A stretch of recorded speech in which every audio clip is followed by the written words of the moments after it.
And it was after the death of Rachel that Jacob pitched his tent in the tent of her handmaid Bilhah. And Reuben was jealous for his mother Leah on account of this. And he was filled with anger. And he rose up in his anger and went and entered the tent of Bilhah.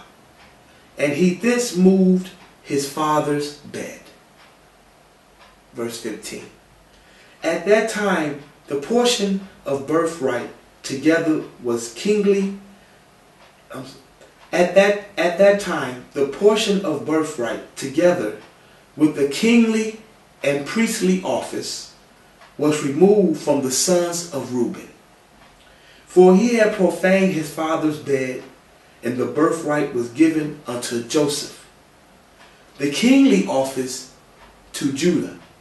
Again, the kingly office to Judah. And the priesthood and to Levi, because Reuben had defiled his father's bed.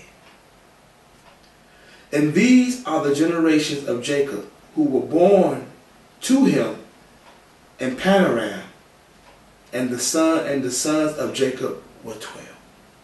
So I just want to touch on that, my brother, and the tribe of Reubens that's not following the order of what the Most High ordained.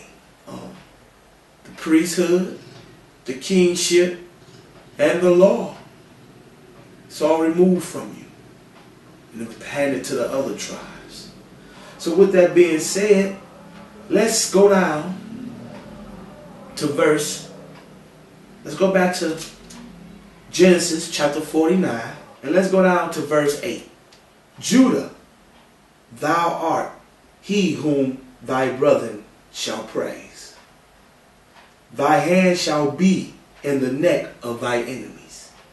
Thy father's children shall bow down before thee. Again, thy father's children shall bow down before thee.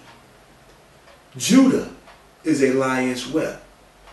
From the prey, my son, thou art gone up. He stood down, he crouched as a lion, and as an old lion, who shall rouse him up? The scepter, again, the scepter, the scepter, my brother, shall not depart from Judah, nor a lawgiver from between his feet, until Shiloh come. Again, until Shiloh come. Therefore, those who don't understand, yes, we must be still under the law and giving out the orders of the law even until the Messiah get here. And until him shall the gathering of the people be.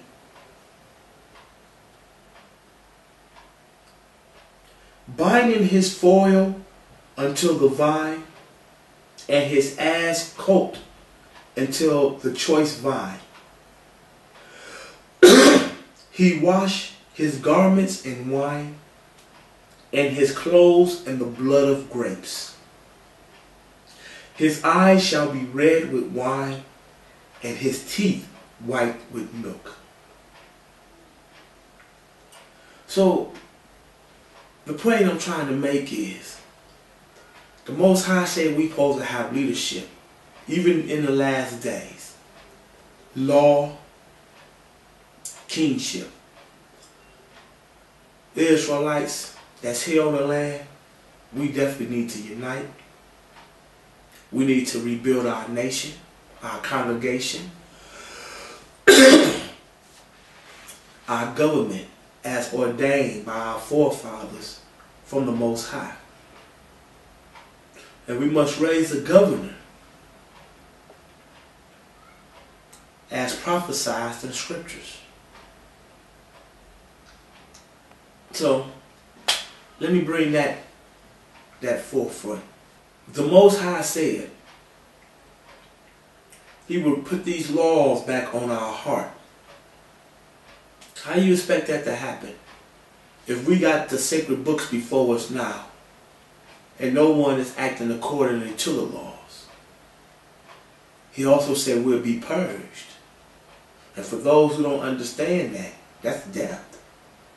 Whether you here, Babylon, or wherever you at, once you wake up and understand the sacred books, ain't no turning back. So let's go into some scriptures of future prophecy for the children of Israel in the last days.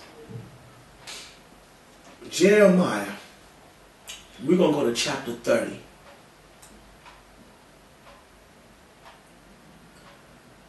And we're going to read this all the way through to verse 24.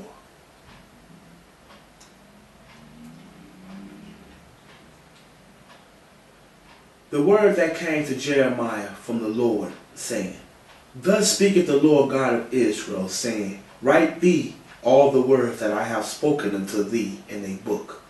For lo, the days come, saith the Lord, that I will bring again the captivity of my people Israel and Judah, saith the Lord, and I will cause them to return to the land that I gave their fathers, and they shall possess it. And these are the words that the Lord spoke concerning Israel and concerning Judah.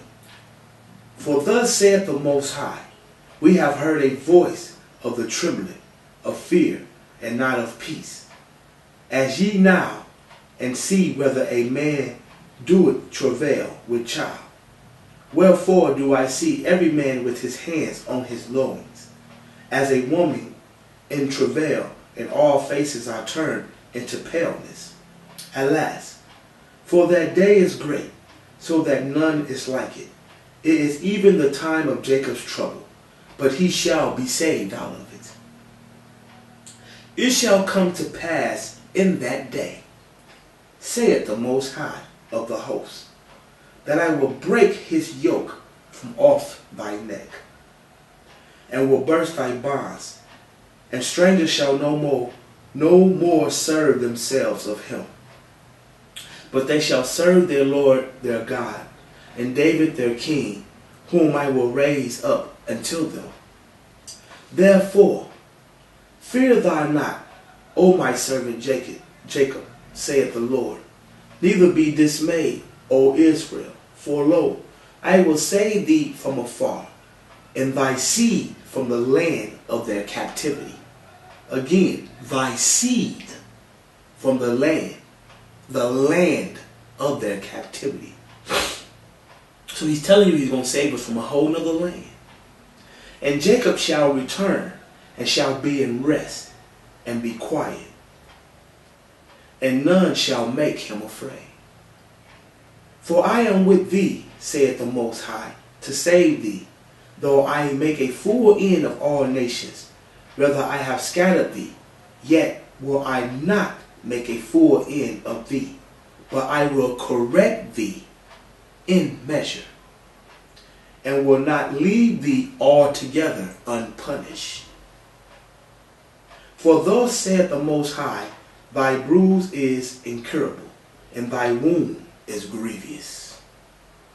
There is none to plead thy cause, that thou mayest be bound up. Thou hast no healing medicines. All thy lovers have forgotten thee. They seek thee not.